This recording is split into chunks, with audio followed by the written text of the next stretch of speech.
মুম্বাইয়ের সরু গলিতে নিম গাছের নিচে এক চাওয়ালা সাধারণ পোশাকে লুকিয়ে আছে এক অজানা সাম্রাজ্যের মালিক। যে স্ত্রী তাকে ভিখারি বলে তাড়িয়ে দিল, যে বন্ধুরা তার ঠেলা ভাঙল, সেই একই রাতে সে ফিরে এলো সোনার আংটি হাতে, দিল্লির সবচেয়ে বড় ব্যবসায়ীদের সামনে। অপমানের আগুনে পুড়ে যাওয়া এক সাধারণ মানুষ, যার প্রত্যাবর্তন শুধু একটা গল্প নয়, এ যে পুরো শহরের ভাগ্য বদলে দেওয়ার কাহিনী। শুনুন এখনই, কারণ এই চাওয়ালার গল্প শেষ হলে আপনারও বিশ্বাস ভেঙে যাবে। সত্যি কেউ কখনো সাধারণ থাকে না। মুম্বাইয়ের এক অভিজাত অ্যাপার্টমেন্টের ভেতরে, যেখানে বিলাসিতার আভা চারদিকে ছড়িয়েছিল এবং সাফল্যের চকচকে ছাপ প্রতিটি কোণে লেগেছিল, সেখানে একটা ভয়ঙ্কর সিদ্ধান্তের ঝড় উঠতে চলেছিল। অনন্যা তার স্বামীর দিকে তাকিয়ে ঠান্ডা ও নির্মম গলায় বলল, এখনই এই কাগজগুলোতে সই করো আর আমার জীবন থেকে চিরতরের জন্য দূর হয়ে যাও। অর্জুন সিং তার দিকে তাকিয়ে বিস্ময়ে ভরা চোখে জিজ্ঞেস করল, অনন্যা, তুমি কেন করছো এসব? আমি তোমার কি ক্ষতি করেছি? আসলে আমার মধ্যে ঘাটতিটা কোথায়? অনন্যা তার দিকে ঘৃণার দৃষ্টিতে তাকিয়ে বলল, তুমি আমার টুকরোর ওপর বেঁচে থাকা একজন মানুষ অর্জুন। তোমার আর আমার কোনো মিল হতেই পারে না। ওরে ভিখারি, তোর বাজে বকা বন্ধ কর আর বেরিয়ে যায় এখান থেকে। রাস্তায় গিয়ে চা বিক্রি কর, ওটাই তোর জায়গা। অর্জুন শান্ত কিন্তু দৃঢ় গলায় বলল, আমি ভিখারি নই, শুধু সময় আমাকে বাধ্য করে রেখেছে। যেদিন আমি জবাব দেব, তুমি শুনতে পারবে না। সকাল ৭টা বেজে গিয়েছিল। মুম্বাইয়ের রাস্তাঘাট জনশূন্য হয়ে গিয়েছিল, দোকানপাট সব বন্ধ ছিল এবং আকাশ একদম পরিষ্কার ছিল। কিন্তু অন্ধেরির সেই সরু গলিতে একটা সাইকেলের ঘণ্টা বেজে উঠল এবং একটি ছেলে তার ঠেলাগাড়ি একটা পুরনো নিম গাছের নিচে লাগাতে শুরু করল। সেই ছেলেটির নাম ছিল অর্জুন সিং, বয়স প্রায় ২৬ বছর। চেহারায় সেই শান্তি যা সাধারণত হয় খুব বড় সন্ন্যাসীদের মধ্যে থাকে অথবা খুব বড় ঝড়ের মধ্যে থাকে। আর অর্জুন দুটোই ছিল। কিন্তু এই কথাটি সেই গলির কোনো মানুষেরই জানা ছিল না। তার হাত সকাল ৬টা থেকে কাজ শুরু করে দিত। দুধ ফোটানো, আদা থেতো করা, এলাচ পেশা এবং তারপর মাটির ভাঁড়গুলোকে একটা একটা করে ঠেলাগাড়ির ওপর সাজানো। রামদাস কাকা সবার প্রথমে এলেন। তিনি রোজ আসতেন, হাতে খবরের কাগজ, চোখে চায়ের অপেক্ষা। অর্জুন বেটা, আজকের চায়ে কিছু অন্যরকম সুগন্ধ আছে, কি দিয়েছিস আজ? অর্জুন হাসতে হাসতে ভাঁড় ভরল আর বলল, রামদাস কাকা, আজ একটু লবঙ্গ দিয়েছি। কাল রাতে বৃষ্টি হয়েছে, তাই ভাবলাম গাঁটের ব্যথার জন্য ভালো হবে। রামদাস কাকা চুমুক দিলেন আর চোখ বন্ধ করে নিলেন। বাহ বেটা, তুই চা বানাস না, ওষুধ বানাস। পাশেই অটো ড্রাইভার সঞ্জয় দাঁড়িয়েছিল, যে রাতের শিফট থেকে ফিরেছিল। সে কাপ তুলে নিল আর বলল, অর্জুন ভাই, তোর চা পান করার পর ক্লান্তি অর্ধেক হয়ে যায়। আর অর্জুন হাসতে হাসতে জবাব দিল, ভাই, ক্লান্তি যায় না, শুধু কিছুক্ষণের জন্য ভুলে যাও। এটাই তার জীবন ছিল। তখনই গলির মোড়ের একটি কালো বড় গাড়ি এসে থামল। তা থেকে ৩ জন গুন্ডা নামল।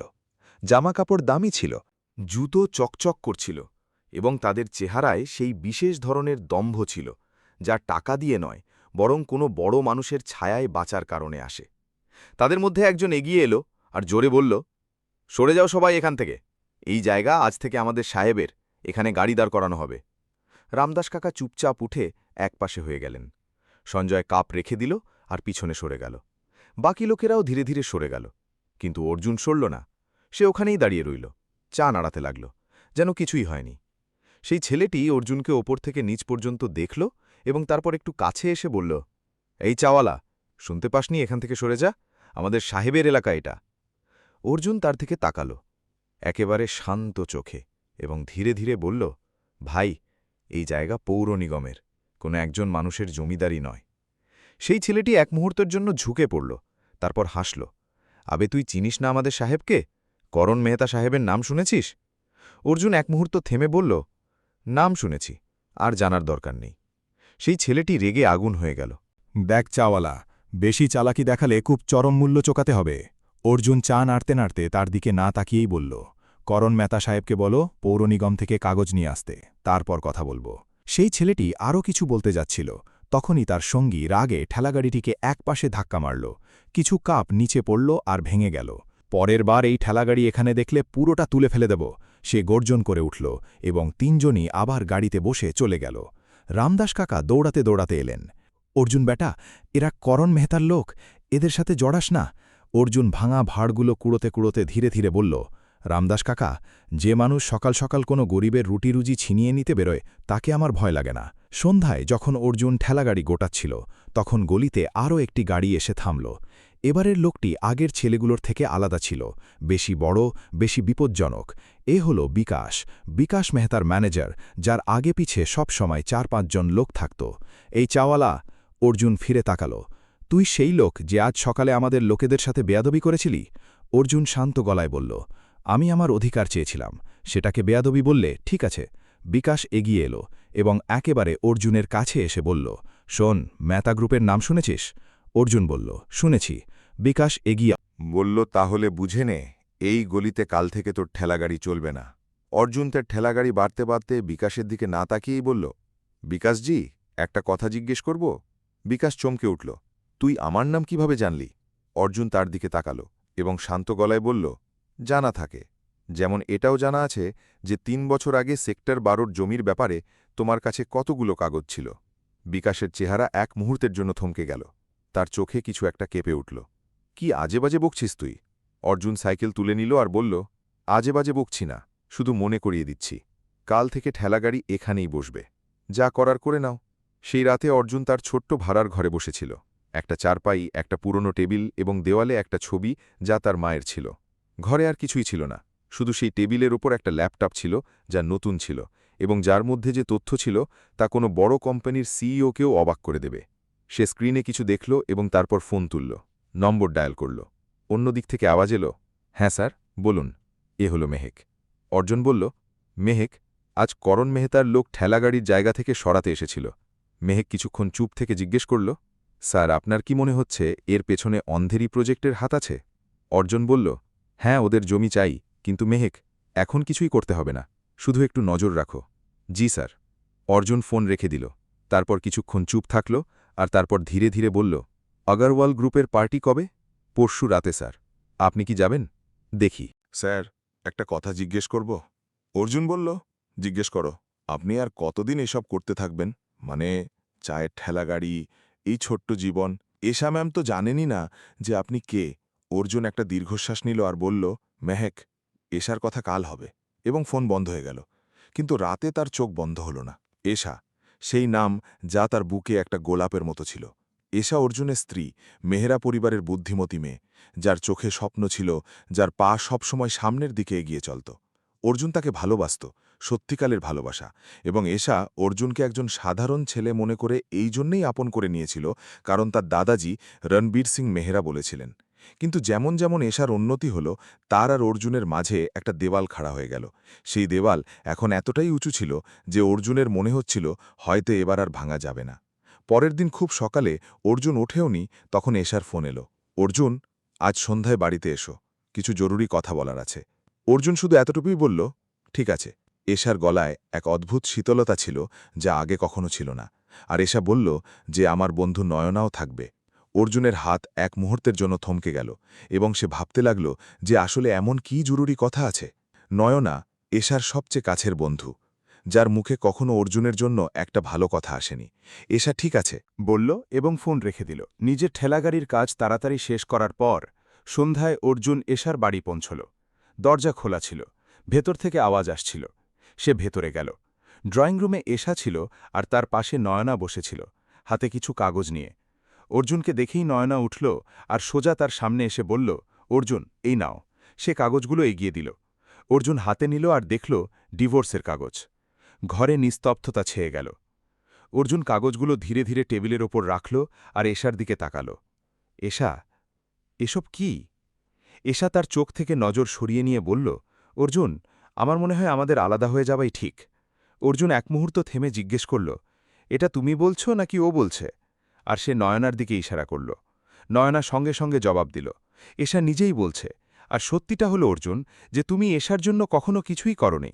সে আজ এই জায়গায় পৌঁছেছে নিজের পরিশ্রমে, আর তুমি সকাল থেকে সন্ধ্যা পর্যন্ত একটা চায়ের ঠেলা লাগাও। এশা এমন মানুষের সাথে এগোতে চায় না। অর্জুন নয়নার দিকে তাকাল। তার চোখে না রাগ ছিল, না ব্যথা দেখা গেল, শুধু একটা শান্ত চাউনি ছিল যা নয়নাকে ভেতর থেকে অস্থির করে তুলছিল। নয়না, আমি এশাকে জিজ্ঞেস করেছি। নয়না বলল, এশা এটাই চায়। এশা? অর্জুন সোজা তার দিকে তাকাল। এশা চোখ মেলাল।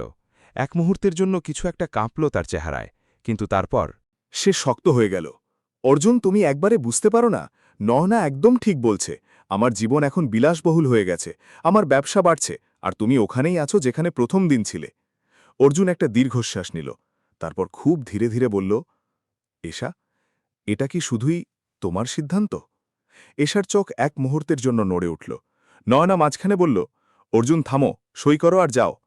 অর্জুন ধীরে ধীরে কাগজগুলো টেবিলের ওপর রাখল আর দাঁড়িয়ে পড়ল। এশা, আমি এগুলোতে তখন সই করব যখন তুমি নিজে আমাকে বলবে, আর এই বাজে লোকদের সাথে তো আমি কথাও বলি না। নয়না রেগে আগুন হয়ে গেল। এটা কি বাচ্চাদের মতো কথা? অর্জুন, তুমি একবারে কেন বুঝতে পারো না? অর্জুন রাগের সাথে বলল, নয়না। অর্জুনের গলায় একটা বিশেষ ভার ছিল যা পুরো ঘরে প্রতিধ্বনিত হয়ে গেল। তুমি অনেক বলেছ, এবার চুপ থাকো। নয়না চুপ হয়ে গেল। অর্জুন দরজার দিকে পা বাড়াল এবং থেমে গিয়ে বলল, এশা, যখন তুমি নিজে কোনো সিদ্ধান্ত নেবে তখন আমাকে জানিও। আর এটাও ভেবো যে গত ৩ বছরে যা হয়েছে তা কিভাবে হলো। বাইরে রাত ছিল, রাস্তায় কোলাহল ছিল, কিন্তু অর্জুনের ভেতরে সবকিছু খুব শান্ত ছিল। সেই শান্তির মধ্যে একটা ব্যথা ছিল, একটা ক্লান্তি ছিল, কিন্তু কোনো হার ছিল না। সে মেহাককে ফোন করল। মেহাক জবাব দিল, হ্যাঁ স্যার, সব ঠিক আছে। অর্জুন বলল, এশা ডিভোর্সের কাগজ পাঠিয়েছে। এক দীর্ঘ নীরবতা। স্যার, আমার খুব দুঃখ হচ্ছে। তারপর অর্জুন বলল, ঠিক আছে। আর অর্জুন আবার জিজ্ঞেস করল, মেহাক, আগারওয়াল গ্রুপের পার্টিতে করণ মেহরা আর এশা দুজনেই থাকবে? মেহাক বলল, জি স্যার, দুজনের নামই গেস্ট লিস্টে আছে। আর করণ মেহতা? সেও স্যার। আর অমিত চৌধুরী এবং অজয় প্যাটেলও কনফার্ম আছে। অর্জুন এক মুহূর্ত থেমে বলল, তাহলে পরশুর সন্ধে খুব আকর্ষণীয় হবে। ফোন বন্ধ হল এবং সেই রাতে মুম্বাই ঘুমিয়ে রইল। কিন্তু একটা ভাড়ার ছোট্ট ঘরে একটি ছেলে জেগেছিল, যার চোখে একটা সিদ্ধান্ত ছিল যা পুরো শহরের ভাগ্য বদলে দিতে চলেছিল। পরের দিন সকালে যখন অর্জুন ঠেলা লাগাচ্ছিল, তখন এশার ফোন এলো। অর্জুন, বাড়ি এসো, এক্ষুনি। গলায় কোনো কমলতা ছিল না, কোনো আপন বোধ ছিল না, শুধু একটা শীতল আদেশ ছিল। অর্জুন ঠেলা অসম্পূর্ণ ছেড়ে দিল, সাইকেল তুলল আর বেরিয়ে পড়ল। এশার বাড়ির দরজা খোলা ছিল। সে ভেতরে গেল তো দেখল যে ড্রয়িং রুমে এশার সাথে আরও একজন মানুষ বসেছিল। লম্বা, দামি জামাকাপড় পরা, চুলে জেল লাগানো, হাতে ঘড়ি, যা হয়তো অর্জুনের ৩ মাসের রোজগারের চেয়েও দামি ছিল। এ ছিল করণ মেহতা, সেই করণ মেহতা যার লোকেরা কাল ঠ্যাক সরাতে এসেছিল। অর্জুনকে দেখেই এশা দাঁড়িয়ে পড়ল এবং কোনো ভূমিকা ছাড়াই সোজা বলল, অর্জুন, এগুলো ডিভোর্সের কাগজ, এগুলোতে সই করো আর যাও, আমাকে আমার জীবন নিয়ে এগোতে হবে। অর্জুন এক নজর করণের দিকে তাকাল, তারপর এশার দিকে তাকাল আর ধীরে ধীরে জিজ্ঞেস করল, এশা, এই সিদ্ধান্ত তোমার? এশা করণের দিকে এক মুহূর্ত তাকাল এবং তারপর বলল, হ্যাঁ, আমার সিদ্ধান্ত। তোমার সাথে থেকে আমার জীবন কোথাও এগোচ্ছিল না। তুমি একজন চাওয়ালা অর্জুন, শুধুই একজন চাওয়ালা। এ কথা শুনে করণের ঠোঁটে একটা হাসি এলো। সে আরামে সোফায় হেলান দিয়ে বলল, দেখো ভাই, কথা সোজা। এশা আমার সাথে খুশি। তোমার যোগ্যতা আর এশার দুনিয়ার মধ্যে আকাশ পাতাল তফাত আছে। বুদ্ধিমানই এরই মধ্যে যে চুপচাপ সই করো আর নিজের চাওয়ালার জীবনে ফিরে যাও। অর্জুন করণের দিকে তাকালো 1 মুহূর্ত, 2 মুহূর্ত, তারপর বলল, তুমি মাঝখানে কথা বলো না। করণ হাসল, হারে বা, চাওয়ালা আমাকে চুপ করাচ্ছে। এশা দেখো একে। এশা বলল, অর্জুন থামো, করণ আমার বন্ধু, এবং আমি চাই যে তুমি ওর সামনেই নাটক বন্ধ করো। অর্জুন এশার চোখে চোখ রাখল এবং বলল, এশা, আমি তোমার জন্য অনেক কিছু করেছি, সেসব আমি আজ বলবো না, কিন্তু একটা কথা বলবো। যখন তুমি সত্যিটা জানতে পারবে, তখন তুমি খুব অনুতাপ করবে। এশা শীতল গলায় বলল, কোন সত্যিটা অর্জুন? এশা মজা ওড়াতে ওড়াতে বলল, এটাই যে তুমি একজন ব্যর্থ মানুষ, যে আমার টাকায় ৩ বছর কাটিয়েছে, আমার টুকরোর ওপর বেচে। আছো এই সত্যিটা? এটা শুনে করণ জোরে হাসল। বা এশা, একদম ঠিক বলেছ। অর্জুনের চেহারায় কোনো পরিবর্তন এলো না। সে উঠল, টেবিলের উপর রাখা কাগজগুলো তুলল আর ধীরে ধীরে একটা একটা পাতা উল্টাল। তারপর সে কলম তুলল। এশার শ্বাস এক মুহূর্তের জন্য আটকে গেল। করণ সোজা হয়ে বসল। অর্জুন কাগজে সই করল আর আবার টেবিলের ওপর রেখে দিল। তারপর সে উঠল, নিজের মায়ের দেওয়া সেই পুরনো রূপোর আংটি যা এশার হাতে ছিল তার দিকে হাত বাড়াল আর বলল, এটা আমার মায়ের স্মৃতি, এটা আমার ফেরত চাই। এশা এক মুহূর্ত থেমে আংটিটি খুলল এবং তার হাতের তালুতে রেখে দিল। অর্জুন আংটিটি বদ্ধ মুঠোয় নিল আর বলল, এশা, একটা কথা মনে রেখো, আজ তুমি যাই হও, যে পজিশনেই থাকো না কেন, তা শুধুমাত্র আমার কারণে। আর তারপর সে দরজার দিকে ঘুরল, কিন্তু তখনই করণ বলল, ভাই, যেতে যেতে একটা কাজ করে দিস, বাইরের ধাবা থেকে চা নিয়ে আসিস 2 কাপ, বকশিসও দেব, এতটা যে যদি আগামী 10 দিন ঘরে বসে খাস তাহলেও শেষ হবে না। আর তারপর জোরে জোরে হাসল। অর্জুন থামল। এক মুহূর্তের জন্য ঘরে এমন নিস্তব্ধতা এলো যেন বাতাসও শ্বাস আটকে নিল। তারপর অর্জুন ফিরে করণের দিকে তাকাল আর খুব শান্ত গলায় বলল, করণ মেহতা, তুমি আজ যা বললে তা মনে রেখো, কারণ সেই দিন বেশি দূরে নেই যখন তুমি নিজে আমার সামনে দাঁড়িয়ে আমার পায়ে পড়ে অনুনয় বিনয় করে ক্ষমা চাইবে। করণ আবার হাসল। হ্যাঁ হ্যাঁ, নিশ্চয়ই, যাও এবার। অর্জুন চলে গেল। বাইরে রোদ ছিল। অর্জুন সাইকেল তুলল আর বেরিয়ে পড়ল। চোখ শুকনো ছিল, মন ভারী ছিল, কিন্তু পা টলল না। সে মেহেককে ফোন করল। স্যার, ডিভোর্স হয়ে গেল। একটা দীর্ঘ নীরবতা। তারপর মেহেকের গলা ভেসে এলো, যা একটু কাঁপছিল। স্যার, আমাকে ক্ষমা করবেন। যদি আমি আগেই বলে দিতাম যে এশা ম্যাম আর করণ মেহতার ব্যাপারে কিছু খবর ছিল তাহলে হয়তো। অর্জুন মাঝখানেই বলল, মেহেক থামো, তোমার কোনো ভুল নেই, কিছু জিনিস হওয়ারই থাকে, আর ভালোই তো হলো যে আমি ওই মহিলার সত্যিটা আগেই জানতে পেরে গেলাম। মেহেক বলল, স্যার, আপনি ঠিক আছেন তো? অর্জুন এক মুহূর্তের জন্য থেমে বলল, হ্যাঁ, আর এবার আগরওয়াল গ্রুপের পার্টির প্রস্তুতি নাও। জি স্যার, কিন্তু স্যার, এশা ম্যাম আর ওনার পরিবারও সেখানে থাকবে। অর্জুন বলল, জানা আছে। অর্জুনের গলায় সেই দিন প্রথমবার একটা ধার ছিল। পরশু সেই পার্টি শুধুই একটা পার্টি হবে না, ওই রাতে অনেক কিছু বদলাতে চলেছে। শুধু তুমি তৈরি থেকো। ফোন বন্ধ হল। ওই সন্ধ্যায় অর্জুন তার ঘরে বসেছিল আর ল্যাপটপে স্ক্রিনে একের পর এক ফাইল দেখছিল। আগরওয়াল গ্রুপ, অমিত চৌধুরী, অজয় পাটেল, করণ মেহতা, তার বাবা মোহন মেহতা, প্রত্যেকের ব্যাপারে তার কাছে তথ্য ছিল। এমন তথ্য যা শুধু কোনো খুব বড় মানুষের কাছেই থাকতে পারত। কিন্তু অর্জুন কি সত্যিই শুধুই একজন চাওয়ালা ছিল? পরের দিন এলো, সকালে ঠেলা বসল, চা বিক্রি হল, সন্ধ্যায় অর্জুন ফিরে এলো। কিন্তু যেমনই সে গলিতে পা রাখল, সে দেখল যে তার ঠেলাগাড়ির জায়গায় একটা বড় গাড়ি দাঁড়িয়েছিল, আর বিকাশ তার লোকেদের সাথে সেখানে ছিল। এসে গেছে চাওয়ালা, বিকাশ হাসতে হাসতে বলল। বলেছিলাম না যে এই জায়গা পাবি না? অর্জুন দেখল যে তার ঠেলাগাড়ি একদিকে উল্টে পড়েছিল, ভাড়গুলো ভাঙা ছিল, চায়ের কেটলি নিচে পড়েছিল। রামদাস কাকা এক কোণে দাঁড়িয়েছিলেন, তার চেহারায় দুশ্চিন্তা ছিল। সঞ্জয় কাছেই ছিল, সে কিছু বলতে চাইছিল, কিন্তু ভয়ে চুপ ছিল। বিকাশ এগিয়ে এসে অর্জুনের সামনে দাঁড়িয়ে বলল, এবার বুঝেছিস নাকি আরও কিছু বোঝাতে হবে? কাল থেকে এখানে ঠেলাগাড়ি বসবে না, আর যদি বসাস তাহলে এই ঠেলাগাড়ি তো কি, তুইও আর এই গলিতে দেখা যাবি না। অর্জুন পড়ে যাওয়া ঠেলাগাড়িটির দিকে তাকাল। তার মা এই ঠেলাগাড়িটি দিয়েছিল। ওই ঠেলাগাড়ি থেকেই সেই জীবন শুরু করেছিল।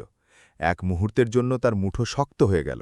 তারপর সে নিজেকে শান্ত করল আর বিকাশের চোখের দিকে তাকিয়ে বলল, বিকাশজি, তুমি জানো তো যে যখন জল অনেক আটকে রাখা হয় তখন তা বাঁধ ভেঙে দেয়? বিকাশ হাসল। বড় বড় কথা বলছে চাওয়ালা। অর্জুন বলল, খুব শীঘ্রই আমাদের আবার দেখা হবে, তখন দেখো কি হয়। আর তারপর অর্জুন হালকা হাসি দিয়ে বলল, আর তুমি জানো আমরা কোথায় দেখা করব? আগরওয়াল গ্রুপের পার্টিতে। বিকাশের চেহারা এক মুহূর্তের জন্য বদলে গেল। তুই ওখানে কি করবি? তোকে কে ডাকবে? অর্জুন শুধু এতটুকুই বলল, যাকে ডাকা হয় তার ইনভিটেশন লেটার দরকার হয়, যে নিজে যায় তার নয়। আর সে ঠেলাগাড়িটি তুলতে লাগল। রামদাস কাকা দৌড়াতে দৌড়াতে এলেন এবং অর্জুনের সাথে ঠেলাগাড়িটি সোজা করতে লাগলেন। উনার চোখ ছলছল করছিল। বেটা, এই লোকেদের সাথে লড়িস না, এরা খুব ক্ষমতাশালী। অর্জুন রামদাস কাকার দিকে তাকালো আর হাসল। রামদাস কাকা, আপনি কখনো দাবা খেলেছেন? রামদাস কাকা বললেন, খেলেছি বেটা। তাহলে জানবেন যে রাজা ততক্ষণ সুরক্ষিত থাকে যতক্ষণ না অন্য গুটিগুলো তাকে আসল বিপদের কথা জানায়, আর কখনো কখনো রাজা নিজেই ময়দানে নেমে আসে। রামদাস কাকা কিছুটা বুঝলেন না, কিন্তু অর্জুনের চোখে যা ছিল তা ওনাকে ভেতর থেকে এক অদ্ভুত সান্ত্বনা দিল। ওই রাতে মেহেক ফোন করল। স্যার, আমি এক্ষুনি জানতে পারলাম এশা ম্যাম মেহরাব গ্রুপের একটা বড় প্রজেক্টের জন্য অমিত চৌধুরীর কাছ থেকে ফান্ডিং চেয়েছে, 500 কোটির। অর্জুন জিজ্ঞেস করল, পেয়েছে? না স্যার, চৌধুরী মানা করে দিয়েছে। গেছে। মেহেক চুপ রইল, তারপর বলল, স্যার, এশা ম্যাম যখন জানতে পারবে তখন অনেক দেরি হয়ে যাবে। অর্জুন বলল, আর তার গলায় লোভ এবং অহংকার ছিল, মেহেক, আমি এশাকে কখনো এই জন্য সাহায্য করিনি যে সে আমাকে মনে রাখবে। আমি এই জন্য সাহায্য করেছিলাম কারণ আমি তাকে ভালোবাসতাম, কিন্তু এখন তাকে তার সিদ্ধান্তের পরিণাম নিজেকেই দেখতে হবে। আমি তাকে বাঁচাতে যাব না। জি স্যার। আর হ্যাঁ, পরশুর পার্টির জন্য আমার জামাকাপড় তৈরি রেখো। কোনটা স্যার? ফরমাল? অর্জুন বলল, যেটা গতবার রাজস্থানে পড়েছিলাম। মেহেকের গলায় এক অদ্ভুত আনন্দ ফুটে উঠল। স্যার, ওইটা? তো কি? হ্যাঁ মেহেক, কাল রাতে অর্জুন সিং রাজপুত ফিরে আসছে। আর তারপর পরের দিন সকালে অর্জুন শেষবারের মতো ঠেলা লাগাল। রামদাস কাকা এলেন, সঞ্জয় এলো, সেই ছোট্ট মেয়েটি এলো যে রোজ বিস্কুট চাইত, সবাইকে চা খাওয়ালো, সবার সাথে কথা বলল। সেই একই হাসি, সেই একই উষ্ণতা, কিন্তু আজকের চায় অন্যরকম কিছু ছিল। হয়তো অর্জুন নিজেই জানত যে এটা এই ঠেলার শেষ সকাল। সে ঠেলা বন্ধ করল, সাইকেলের ঘণ্টা বাজাল, আর রামদাস কাকার দিকে তাকিয়ে বলল, রামদাস কাকা, কাল থেকে এই জায়গায় কেউ বিরক্ত করবে না। রামদাস কাকা জিজ্ঞেস করলেন, কিভাবে বেটা? অর্জুন হেসে বলল, শুধু বিশ্বাস রাখুন, আর সাইকেল ঘুরিয়ে নিল। সেই সন্ধ্যায় যখন অর্জুন নিজের ঘরে তৈরি হচ্ছিল, মেহেক সেখানে পৌঁছাল। তার হাতে সে সুন্দর স্যুটটি ছিল। অর্জুন যখন সেটা পরল আর আয়নায় দেখল, তখন মেহেকির শ্বাস এক মুহূর্তের জন্য আটকে গেল। এ সেই অর্জুন ছিল না যে রোজ ঠেলা লাগাত। এ সেই অর্জুন ছিল যাকে দেখে বড় বড় লোকেরা রাস্তা বদলে নিত। স্যার, আপনি একেবারে... মেহেক বলল। অর্জুন আয়নায় নিজেকে দেখতে দেখতে বলল, মেহেক, আজকের রাতের পর মুম্বাই আর সেই মুম্বাই থাকবে না যা এখন আছে। মেহেক বলল, স্যার, আমার ভয় লাগছে। অর্জুন ফিরে তার দিকে তাকালো আর বলল, ভয় তো এবার তারা পাবে যারা আমাকে দেখবে। আগরওয়াল গ্রুপের পার্টি মুম্বাইয়ের সবচেয়ে বড় হোটেল রয়্যাল এম্পায়ারে ছিল। রাত ৮টা বেজেছিল। হোটেলের বাইরে বড় বড় গাড়ি দাঁড়িয়েছিল, ভেতরে ঝাড়বাতি জ্বলছিল। মুম্বাইয়ের বড় বড় ব্যবসায়ী ব্যক্তিত্বরা সেই হলে জমায়েত হয়েছিলেন। অমিত চৌধুরী, অজয় পাটেল, মোহন মেহতা এবং তার ছেলে করণ মেহতা, আর এশা মেহরা তার ভাই বিহানের সাথে সবাই নিজের নিজের বৃত্তে দাঁড়িয়েছিল, কথা বলছিল, হাসছিল।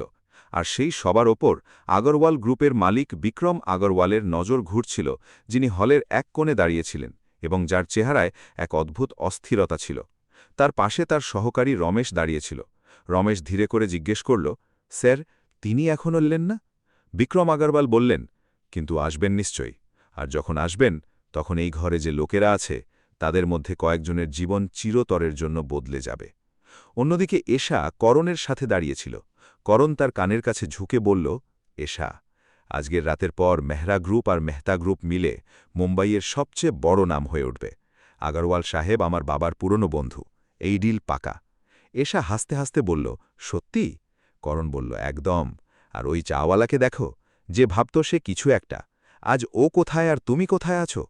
এশা এক মুহূর্তের জন্য কিছু ভাবল, তারপর বলল, হ্যাঁ, কিন্তু তার গলায় সেই বিশ্বাস ছিল না যা হওয়া উচিত ছিল। বিহান পাশেই দাঁড়িয়েছিল। সে করণের পিঠ চাপড়ালো আর বলল, ভাই, আজ তো মজা আসবে, এত বড় বড় লোক। হ্যাঁ হ্যাঁ হ্যাঁ। তখনই হলের মূল দরজা খুলল, আর সেখানে একটু কোলাহল হল। দরজার কাছে দাঁড়িয়ে থাকা সিকিউরিটি গার্ড কাউকে আটকাচ্ছিল। আওয়াজ আসছিল। কিছু লোক ফিরে তাকাল, আর তারপর যা দেখল তা পুরো হলের নজর কেড়ে নিল। নজর গেল এশা এবং করণেরও। দরজায় অর্জুন দাঁড়িয়েছিল, দামি সুন্দর স্যুট, শান্ত চেহারা, আর সেই চোখ যার মধ্যে না অহংকার ছিল না ভয়, শুধু এমন একটা স্থিরতা ছিল যা বড় বড় লোকদের ভেতর থেকে কাঁপিয়ে দেয়। সিকিউরিটি গার্ড বলল, স্যার, আপনার নাম গেস্ট লিস্টে নেই। অর্জুন শান্ত গলায় বলল, বিক্রম আগরওয়ালকে বলো যে অর্জুন এসেছে। গার্ড বলল, স্যার, ইনভিটেশন ছাড়া ভেতরে যেতে পারবেন না। অর্জুন বলল, ঠিক আছে, অন্তত বলো তো। গার্ড আবার রাগের সাথে বলল, আগারওয়াল স্যারের কাছে তোর মতো ভিখারির সাথে দেখা করার সময় নেই। আমি কেন ওনাকে বিনা কারণে বিরক্ত করব আর নিজের চাকরি বিপদে ফেলব? তখনই ওদিকে হলে বিহান এসব দেখল আর হাসতে হাসতে করণকে বলল, দেখো এসে গেছে চাওয়ালা। এই ভিখারি চাওয়ালা এখানে কি করছে? এবার তো গার্ড একে ছাড়বে না, এবার তো এই সোজা জেলে যাবে সবার সামনে। এশা এক নজর দরজার দিকে তাকাল। অর্জুন সেখানে দাঁড়িয়েছিল, সেই শান্তির সাথেই। এশার মন এক মুহূর্তের জন্য অদ্ভুত রকম হল, কিন্তু সে চোখ ফিরিয়ে নিল।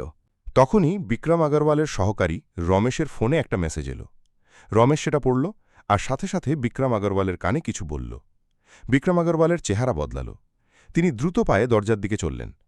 পুরো হলের নজর তার দিকে ছিল। বিক্রম আগরওয়াল মুম্বাইয়ের সবচেয়ে বড় ব্যবসায়ীদের মধ্যে একজন ছিলেন। ওনাকে নিজের থেলে কারো কাছে যেতে কেউ দেখেনি, কিন্তু আজ তিনি নিজে দরজার দিকে যাচ্ছিলেন। তিনি দরজায় পৌঁছলেন, অর্জুনকে দেখলেন, আর ওনার চেহারায় এমন একটা হাসি এলো যা বছরের পুরনো কোনো স্মৃতি ছিল। তিনি এগিয়ে গিয়ে অর্জুনের হাত ধরলেন আর বললেন, অর্জুন, এতদিন পর এসো। গার্ড একপাশে সরে গেল আর এসব দেখে হতবাক হয়ে গইল। অর্জুন ভেতরে এলো। পুরো হলে এক অদ্ভুত নিস্তব্ধতা ছড়িয়ে পড়ল। লোকেরা একে অপরের মুখ দেখতে লাগল। এশা আর করণ ফিসফিস করতে লাগল।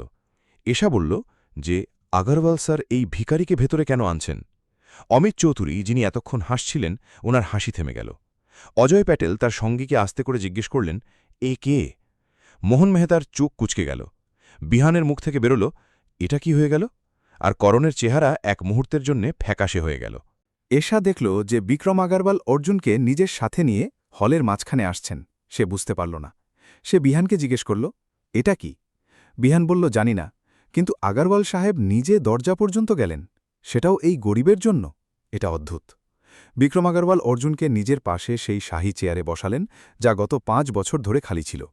আর রমেশকে বললেন, সবাইকে জানাও যে আজকের সন্ধ্যার সবচেয়ে বিশেষ অতিথি এসে গেছে। রমেশ মাইক তুলল, কিন্তু বিক্রম আগরওয়াল হাত দিয়ে আটকালেন আর বললেন, থামো, আগে পুরনো কথা। তিনি অর্জুনের দিকে ঘুরলেন আর বললেন, 5 বছর হয়ে গেল তুমি কোথায় ছিলে? অর্জুন হাসতে হাসতে বলল, চা বিক্রি করছিলাম। বিক্রম আগরওয়াল এক মুহূর্তের জন্য থামলেন, তারপর জোরে হাসলেন। অর্জুন, তুমি বদলাওনি। এসব দেখে করণ থাকতে পারল না। সে এগিয়ে গেল আর বিক্রম আগরওয়ালের কাছে এসে বলল, আগরওয়াল সাহেব, এই মানুষ এখানে কিভাবে এলো? একে তো ইনভিটেশনও দেওয়া হয়নি। আরে রাস্তায় চা বিক্রি করা 2 পয়সার ভিখারি, এর সাহস কিভাবে হলো এই চেয়ারে বসার? বিক্রম আগরওয়াল করণের দিকে তাকালেন। ওনার চোখে একটা শীতলতা এলো। বললেন, করণ, যখন তুমি তোমার বাবার নামে এখানে ঘুরছিলে, তখন এই মানুষ সেই কাজ করছিল যার কারণে আজ এই পার্টি হচ্ছে। করণ বলল, মানে? বিক্রম আগরওয়াল বললেন, মানে পরে বোঝাবো, এখন এখান থেকে সরো। করণ রেগে আগুন হয়ে গেল। সে অর্জুনের দিকে তাকিয়ে বলল, অর্জুন, তুমি যে খেলাই খেলছ তা এখানে চলবে না। আর ভিখারি, তুই এখানে ঢুকলি কিভাবে? চল বের হয় এখান থেকে। আগরওয়াল সাহেব জানেন না তুই কে। তুই শুধু একজন চাওয়ালা, ব্যাস। অর্জুন করণের দিকে তাকাল আর শান্ত গলায় বলল, করণ, একটা কথা জিজ্ঞেস করব? করণ বলল, কর। অর্জুন বলল, তোমার বাবা মোহন মেহতাজি কোথায়? ডাকো ওনাকে। করণ বলল, কেন? অর্জুন বলল, কারণ যে কথাটা আমি বলতে চলেছি তা হয়তো ওনার আগে শোনা উচিত। তখনই মোহন মেহতা নিজে এগিয়ে এলেন। তিনি পুরো পার্টি থেকে দেখছিলেন যে কিছু একটা হচ্ছে।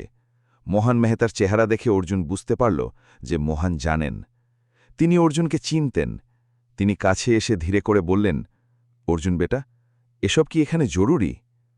অর্জুন বলল, মোহনজি, আপনিই তো কখনো বলেছিলেন যে সত্যি লুকোনোর চেয়ে বড় কোনো পাপ নেই। আজ সত্যি সামনে আসবে। মোহন মেহতা একটা দীর্ঘশ্বাস নিলেন আর করণের দিকে তাকালেন। করণ বলল, বাবা, এটা কি? আপনি এই চাওয়ালার সাথে এভাবে কথা কেন বলছেন? মোহন মেহতা চোখ বন্ধ করলেন আর বললেন, করণ, চুপ থাকো। আর নিজের ছেলেকে একটা সজোরে থাপ্পড় মারলেন আর বললেন, তুমি জানো ওকে? এশা দূর থেকে এসব দেখছিল। তার পেটের ভেতর কেমন যেন অদ্ভুত লাগছিল। সে বিহানকে বলল, বিহান, মোহন আঙ্কেল অর্জুনের সাথে এভাবে কথা কেন বলছেন? তিনি এই গরিবের জন্য নিজের ছেলেকে থাপ্পড় কেন মারলেন? বিহান বলল, আমি জানি না, কিন্তু এসব অদ্ভুত। তখনই অমিত চৌধুরী এগিয়ে এলেন। তিনি অর্জুনকে দেখলেন আর সোজা জিজ্ঞেস করলেন, ভাই তুমি কে আর এখানে এভাবে কেন এলে? অর্জুন ওনার দিকে তাকালো আর বলল, চৌধুরীজি ৩ বছর আগে আপনার গ্রুপের একটা বড় ডিল আটকে ছিল, মনে আছে, সিঙ্গাপুরেরটা? চৌধুরীর চেহারা বদলাল। হ্যাঁ মনে আছে, কিন্তু ওই ডিল তো, অর্জুন বলল, ওই ডিল এই জন্যে বেঁচেছিল কারণ কেউ পেছন থেকে সমস্ত ফান্ডিংয়ে দায়িত্ব সামলেছিল। কেউ ব্যাংককে রাজি করিয়েছিল, কেউ গ্যারেন্টি দিয়েছিল। চৌধুরী বলল, তা তো আমরা কখনো জানতে পারিনি যে সেই ভালো মানুষটি কে ছিলেন, কিন্তু তুমি এসব কিভাবে জানলে? তুমি তো ঠেলায় চা বিক্রি করা একজন গরিব মানুষ। অর্জুন বলল, সেটা আমি ছিলাম। হলে একটা নিস্তব্ধতা ছেয়ে গেল। অজয় পাটেল বললেন, এটা অসম্ভব, সেই সময় যিনি ওই কাজ করেছিলেন তার নাম ছিল। আর তিনি থেমে গেলেন। ওনার চোখ অর্জুনের ওপর আটকে ছিল। তিনি আর কিছু বললেন না, শুধু অর্জুনকে দেখতে থাকলেন যেন কোনো পুরনো স্মৃতি জোড়ার চেষ্টা করছেন। করণ জোরে বলল, এসব মিথ্যে, এই মানুষ একজন চাওয়ালা, এশা ৩ বছর একে পুষেছে, এ নিজে কিছুই না, শুধু বড় বড় কথা বলতে জানে। বিহানও বলল, একদম ঠিক, এর কথায় কান দেবেন না মহাশয়। এশা চুপ ছিল, তার চোখ অর্জুনের উপর ছিল। অর্জুন করণের দিকে তাকালো আর বলল, করণ, তুমি আজ আমার ঠেলা ভাঙিয়েছ, আমার লোকদের হুমকি দিয়েছ, আর এশার সামনে আমাকে অপমানিত করেছ।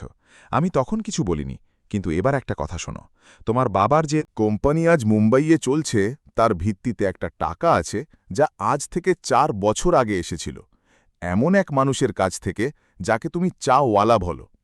ওই টাকা ছাড়া মেহতা গ্রুপ আজ থাকত না। হলে আবার নিস্তব্ধতা। মোহন মেহতা চোখ বন্ধ করে নিলেন। করণ লিজের বাবার দিকে তাকালো, বাবা, এটা কি সত্যি?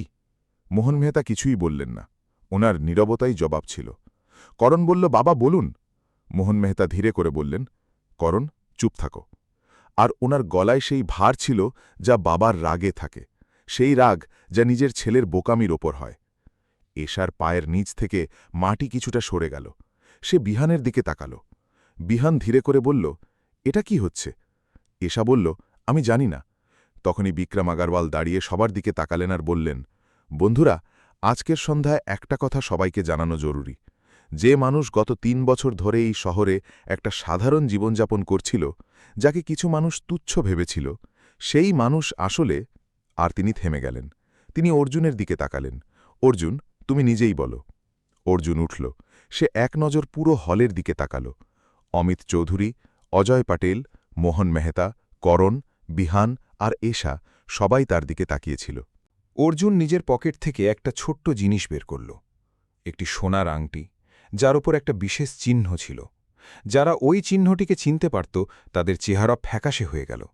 চৌধুরী সাহেব ধীরে করে বললেন, এটা তো রাজপুত পরিবারের। আর তিনি এর বেশি বলতে পারলেন না। অর্জুন সেই আংটি পরল আর শান্ত গলায় বলল, আমার নাম অর্জুন সিং রাজপুত, রাজপুত ইন্ডাস্ট্রিজের চেয়ারম্যান। হলে এমন নিস্তব্ধতা নামল যেন বাতাসও থেমে গেছে। করণের মুখের রং উড়ে গেল, বিহানের শ্বাস আটকে গেল, আর এশার চোখ এক মুহূর্তের জন্য বন্ধ হয়ে গেল। অর্জুনের পর বলল, আমি এই জীবন এই জন্যে বেছে নিয়েছিলাম কারণ আমি দেখতে চেয়েছিলাম যে যখন একজন মানুষের কাছে কিছু থাকে না তখন দুনিয়া তার সাথে কেমন আচরণ করে। আমি দেখে নিয়েছি। তার গলায় ব্যথা ছিল, কিন্তু ভেঙে পড়ার ভাব ছিল না।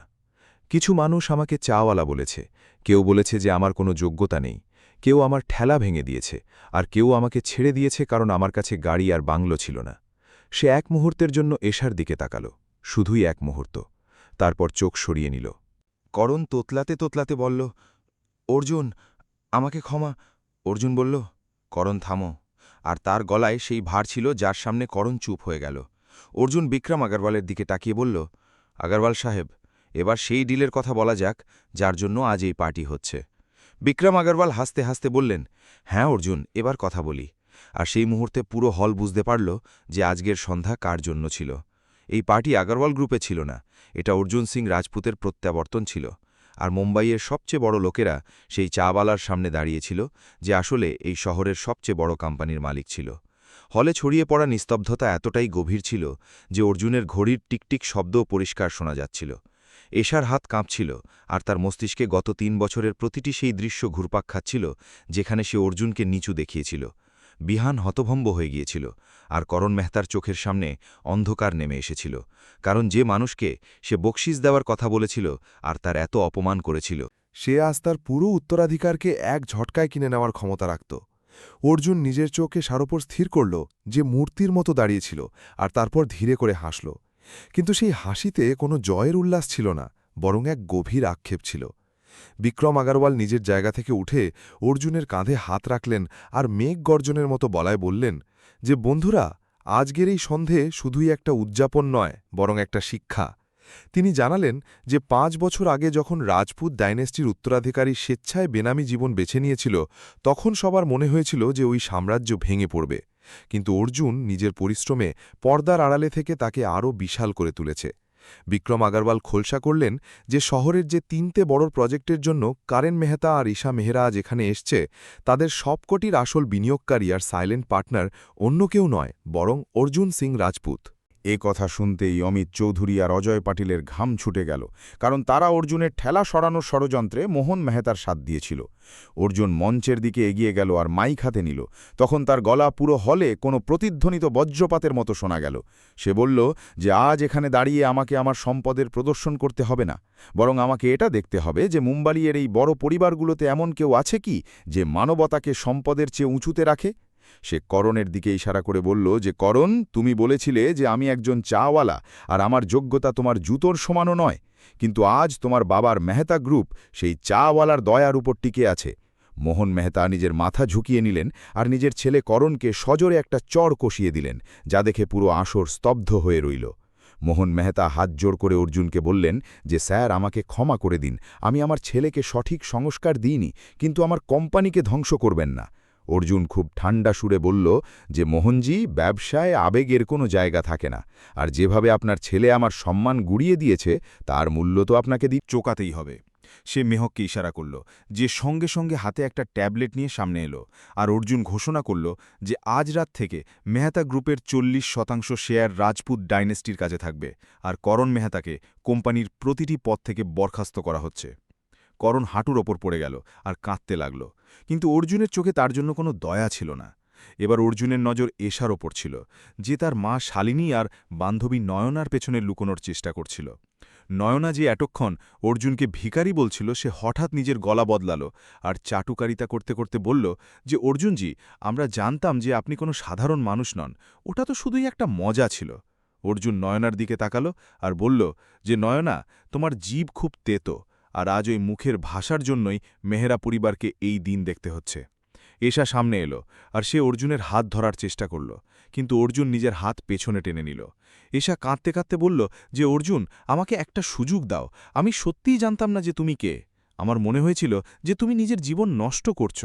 অর্জুন তার চোখের দিকে তাকিয়ে বলল যে, এশা, তুমি আমাকে ভালোবাসনি, বরং তুমি আমার সেই যোগ্যতাকে ভালোবাসার চেষ্টা করেছিলে যা তোমার মনে হয়েছিল আমার কাছে কখনো থাকবে না। সে বলল যে, যখন আমি একজন চাওয়ালা ছিলাম তখন তুমি আমার সঙ্গ ছেড়ে দিয়েছিলে, আর আজ যখন আমি বিলিয়নিয়ার তখন তুমি ফিরে আসতে চাইছ। এটা ভালোবাসা নয়, সওদা। অর্জুন টেবিলের ওপর রাখা সেই ডিভোর্সের কাগজগুলো তুলল, যেগুলোতে সে আগেই সই করে দিয়েছিল, আর সেগুলো বাতাসে ওড়াতে ওড়াতে বলল যে, আজ থেকে মেহরা পরিবার আর আমার সম্পর্ক পুরোপুরি শেষ হল। অর্জুন জানালো যে কিভাবে সে গত ৩ বছরে এশার প্রতিটি পড়ে যাওয়া প্রজেক্টে গুপ্তভাবে ফান্ড দিয়েছিল, যাতে এশাকে কখনো হারের সম্মুখীন না হতে হয়। সে খোলসা করল যে মেহরা গ্রুপকে পাওয়া ওই ২০০ কোটির কন্ট্রাক্ট আসলে অর্জুন নিজে তার অন্য কোম্পানির মাধ্যমে তাকে পাইয়ে দিয়েছিল। এশা যখন জানতে পারল যে যেই সাফল্যের ওপর সে অহংকার করছিল তা আসলে তার সেই স্বামীরই ভিক্ষা ছিল, যাকে সে তাড়িয়ে দিচ্ছিল, তখন তার বুক ফেটে যেতে লাগল। বিহান আর শালিনীর কাছে এখন বলার মতো কোনো শব্দ ছিল না, কারণ তারা বুঝতে পেরেছিল যে তারা সোনার পাখিকে নিজে হাতে খাঁচার বাইরে উড়িয়ে দিয়েছে। তখনই হলের দরজা আবার খুলল আর ঈশার দাদাজি রণবীর সিং মেহরা ভেতরে এলেন, যাকে বেশ অসুস্থ দেখাচ্ছিল। রণবীর সিং অর্জুনকে দেখলেন আর ওনার চোখে জল চলে এলো। তিনি বললেন যে, অর্জুন বেটা, আমি জানতাম যে একদিন এই সত্যি সামনে আসবে, কিন্তু আমার দুঃখ হচ্ছে যে আমার পরিবার তোমাকে চিনতে ভুল করেছে। অর্জুন দৌড়ে গিয়ে দাদাজির পা ছুঁল আর বলল যে, দাদাজি, আপনার সম্মান সবসময় আমার মাথা পেতে নেব, কিন্তু এবার আমি এই বাড়ির অংশ হয়ে থাকতে পারব না। রণবীর সিং নিজের নাতনি ঈশাকে ধিক্কার দিয়ে বললেন যে, তুই আজ শুধু একজন স্বামী হারাসনি, বরং তুই এই পরিবারের ভাগ্যও হারিয়ে ফেলেছিস। অর্জুন পার্টির মাঝখানে একটা বড় ঘোষণা করল যে সে সেই সমস্ত শ্রমিক আর ছোট ঠেলাওয়ালাদের জন্য 500 কোটির একটা ট্রাস্ট বানাচ্ছে যাদের সাথে করণ মেহতার মতো লোকেরা দুর্ব্যবহার করে। সে বলল যে মুম্বাইয়ের এই চাওয়ালা এখন প্রতিটি সেই গরিবের আওয়াজ হয়ে উঠবে যাদের অধিকার বড় লোকেরা ছিনিয়ে নেয়। পার্টিতে উপস্থিত অমিত চৌধুরী আর অজয় পাটিল সঙ্গে সঙ্গে অর্জুনের সামনে নিজেদের হার স্বীকার করে নিলেন আর নিজেদের কৃতকর্মের ক্ষমা চাইলেন। অর্জুন তাদের সতর্ক করে দিল যে যদি ভবিষ্যতে কোনো গরিবের অপমান হয় তবে সে তাদের কোম্পানি বাজার থেকে মুছে দেবে। মেহেক, যে অর্জুনের ছায়া হয়ে থেকেছিল, সে অর্জুনের কাছে এলো আর অর্জুন দুনিয়ার সামনে তার হাত ধরল। অর্জুন বলল যে যখন আমার নিজের স্ত্রী আমার সঙ্গ ছেড়ে দিয়েছিল তখন এই মেয়েটি আমার সঙ্গ দিয়েছিল, আমাকে সাহস জুগিয়েছিল, আমাকে ভেঙে পড়তে দেয়নি। আর আজ এরই জন্য আমি এখানে দাঁড়িয়ে আছি আর আমার অবর্তমানে আমার কোম্পানি সামলেছে। সে মেহেকের দিকে তাকালো আর হাসতে হাসতে বলল যে মেহেক, এখন সময় এসে গেছে যে আমরা আমাদের নতুন জীবন শুরু করি। মেহেকের চোখে আনন্দের জল ছিল আর পুরো হলে করতালির প্রতিধ্বনি শোনা যেতে লাগল। যেখানে এশা এক কোণে একা দাঁড়িয়ে নিজের ভাগ্যের ওপর কাঁদছিল। কিন্তু তখনই সে দৌড়ে অর্জুনের কাছে এলো আর বলতে লাগল, অর্জুন, আমাকে ক্ষমা করে দাও। আমি অন্ধ হয়ে গিয়েছিলাম, আমি পাগল ছিলাম, কিন্তু আমি কখনো তোমার খারাপ চাইনি। আমরা আবার একটা নতুন শুরু করতে পারি। আমি তো তোমার সাথে মজা করেছিলাম। তখনই অর্জুন তাকে সরিয়ে দিল আর বলল, মজা? তুমি আমার মন ভেঙে দিয়েছিলে আর আমার মন চুরমার করে দিয়েছিলে। আর তারপর অর্জুন যেতে যেতে এশাকে শেষ কথা বলল যে এশা, সাফল্য উচ্চতা দিয়ে নয় বরং গভীরতা দিয়ে মাপা হয়। আর তুমি অনেক উঁচুতে তো উড়ে গেছো, কিন্তু তোমার শিকড় ফাঁপা রয়ে গেছে। সে বলল যে আমি তোমাকে ধ্বংস করব না, কারণ আমি কখনো তোমাকে সত্যি ভালোবেসেছিলাম, কিন্তু এবার আমি তোমার জীবনের অংশও থাকব না। অর্জুন মেহেকের সাথে সেই লাক্সারি গাড়িতে বসে পড়ল যার দরজা স্বয়ং মোহন মেহতা খুলে দিয়েছিল। গাড়ি যেমনই হোটেল থেকে বেরোল, অর্জুন ফিরে তাকাল না, কারণ তার অতীত এবার পেছনে পড়ে গিয়েছিল আর সামনে এক সোনালী ভবিষ্যৎ ছিল। পরের দিন পুরো শহরে একটাই আলোচনা ছিল যে কিভাবে একজন সামান্য চাওয়ালা মুম্বাইয়ের বড় বড় পরিবারের অহংকার চূর্ণ বিচূর্ণ করে দিল। মেহরা গ্রুপের সুনাম ধসে পড়ল আর ঈশাকে তার পদ থেকে ইস্তফা দিতে হল। যেখানে অর্জুন সিং রাজপুতের নাম এবার দুনিয়ার সবচেয়ে শক্তিশালী মানুষদের তালিকায় অন্তর্ভুক্ত হল। অর্জুন নিজের সরলতা ছাড়েনি আর আজও সে কখনো কখনো সেই নিমগাছের নিচে গিয়ে বসে, যেখানে সে তার সংগ্রামের দিনগুলো কাটিয়েছিল। সে প্রমাণ করে দিয়েছিল যে মানুষ নিজের পোশাক দিয়ে নয় বরং নিজের যোগ্যতা আর নিয়ত দিয়ে বড় হয়। অর্জুন আর মেহেকের বিয়ের খবর যেমনই খবরের কাগজে এলো, ঈশার বেঁচে থাকা সাহসও ভেঙে পড়ল আর সে চিরতরের জন্য শহর ছেড়ে চলে গেল। অর্জুন মেহেকের সাথে মিলে রাজপুত ডাইনাস্টিকে এক নতুন উচ্চতায় পৌঁছে দিল, যেখানে শুধু টাকার নয় বরং মানবতারও কদর হতো। গল্পের এই শেষ প্রত্যেক সেই মানুষের জন্য একটা শিক্ষা যে কারো দারিদ্র্যকে তার দুর্বলতা ভাবার ভুল করে। অর্জুনের এই গল্প এবার প্রতিটি অলিগলিতে শোনানো হতো যাতে লোকেরা বুঝতে পারে যে প্রত্যেক সামান্য দেখতে লাগা মানুষ কোনো লুকিয়ে থাকা শাহেনশাহ হতে পারে। অবশেষে ন্যায়ের জয় হল আর অহংকারের মাথা নত হয়ে গেল। তো বন্ধুরা, এই গল্পটি আপনাদের এটা ভাবতে বাধ্য করবে যে আপনারাও কি আপনাদের আশেপাশের লোকেদের তাদের কাজ দিয়ে বিচার করেন? যদি আপনাদের এই ভিডিওটি পছন্দ হয়ে থাকে তবে লাইক করুন আর আমাদের চ্যানেলটিকে সাবস্ক্রাইব করুন।